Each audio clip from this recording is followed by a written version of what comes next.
Hello ಬಚ್ಚಾ, Ganesha collection ವಿಚಾರಕ್ಕೆ ಹೋದ್ರೆ 10 ಜನ ಹೋಯ್ತಿವಾರಲ್ಲ, 5 ಜನ ಗೋಳಿ ಮಕ್ಕಳು ಕೆಳಗಡೆ ಇರ್ತಾರೆ, ಮೇಲೆ ಬರಲ್ಲ ಚಪ್ರಿ ನನ್ ಮಕ್ಕಳು.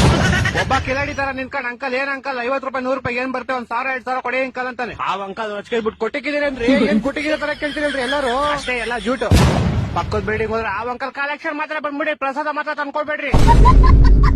ಗಣೇಶ ಹಬ್ಬಕ್ಕೆ ಇನ್ನೊಂದ್ ತಿಂಗಳು ಇರುತ್ತೆ, ಒಂದ್ 5 ಜನ ಹೋಗ್ ಸುಮ್ನೆ ಗಣೇಶ ನೋಡ್ಕೊಂಡ್ ಬರ್ರು ಅಂತ ಕಳಿಸ್ತೀವಿ. ಅದ್ರಲ್ಲೊಬ್ಬ ಡುಮ್ಮ ದಡಿ ನನ್ ಮಗ ಒಂದ್ ಗಣೇಶ ನೋಡ್ಬಿಟ್ಟು ಇದೇ ಗಣೇಶ ಬೇಕು ನಂಗೆ ಅಂತ ಅವ್ನ್ ಕಾಸು ಕೊಟ್ಬಿಟ್ಟು ಬುಕ್ ಮಾಡ್ಬಿಡ್ತಾನೆ. ಮಿಕ್ಕಿನ ಜನ ಎಲ್ಲ ಬಂದ್ ನೋಡ್ತೀವಿ, ಒಬ್ರಿಗೂ ಆ ಗಣೇಶ ಓಕೆ ಆಗಲ್ಲ. ಯಾಕಂದ್ರೆ 6 ಅಡಿ ಗಣೇಶಂಗ್ 60,000 ಹೇಳ್ತಾ ಇರ್ತಾನೆ ಅವನು. ಅದು ಕಮ್ಮಿನೇ ಇಲ್ವಂತೆ, ಕಮ್ಮಿ ಅಂದ್ರೆ 55,000. ಓದಿ ಬುಕ್ ಮಾಡಿರೋ ಕಾಸು ವಾಪಸ್ ಕೇಳೋಣ ಅಂದ್ರೆ ನೋ ರಿಫಂಡ್ ಅಂತ ದೊಡ್ಡದಾಗ ಬೋರ್ಡ್ ಹಾಕೊಂಡ್ಬಿಟ್ಟವ್ರೆ. ಸುಮ್ನೆ ಆ ದಡಿ ನನ್ ಮಗನಿಂದ ಬುಕ್ ಮಾಡಿರೋ ಕಾಸು ವೇಸ್ಟ್.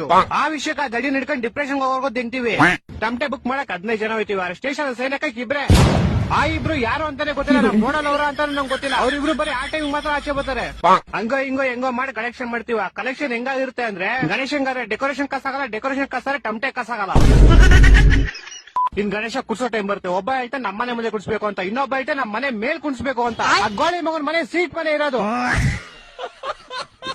ಇನ್ನೊಬ್ಬ ಹೇಳ್ತಾ ನೀವು ಗಣೇಶ ಎಲ್ಲಾರು ಕುಣಿಸ್ಕೊಳ್ಳಿ, ಸ್ಪೀಕರ್ ಮಾತ್ರ ನಮ್ಮ ಮನೆ ಡೌ ಮನೆ ಮುಂದೆನೆ ಇಕ್ಬೇಕು, ಅಲ್ಲಿ ಇಕ್ಬಿಟ್ಟು ಅಂತ ಸಾಂಗ್ ಹಾಕ್ಬೇಕಂತೆ. ನನ್ನ ಮಕ್ಕಳು ಒಂದೊಂದಲ್ಲ